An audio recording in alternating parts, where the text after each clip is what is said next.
ATM network system অ্যাপের মাধ্যমে টাকা তুলে নেওয়ার অভিযোগ।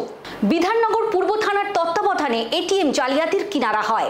পাঞ্জাব থেকে গ্রেফতার করা হয় অভিযুক্তকে।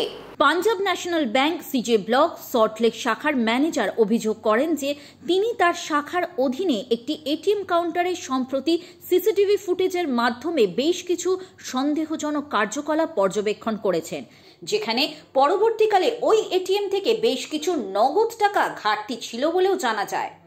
তদন্তে নেমে বিধাননগর পূর্ব থানা সাব ইন্সপেক্টর কৌশিক ঘোষ জানতে পারেন এটিএম এর নেটওয়ার্ক সিস্টেম অ্যাপের মাধ্যমে দুর্বৃত্তরা জালিয়াতি করে এটিএম থেকে টাকা তুলতে সক্ষম হয়েছিলেন। বিধাননগর পূর্ব থানার দ্রুত তদন্তের ফলে পাঞ্জাব থেকে গ্রেফতার করা হয় ঘটনার মূল অভিযুক্ত জনি গোয়েল নামে ওই ব্যক্তিকে।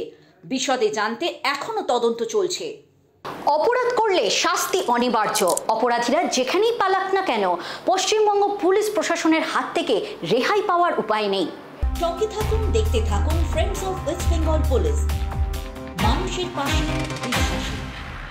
চ্যানেলটি নিয়মিত দেখতে হলে অবশ্যই লাইক, শেয়ার এবং সাবস্ক্রাইব করতে ভুলবেন না।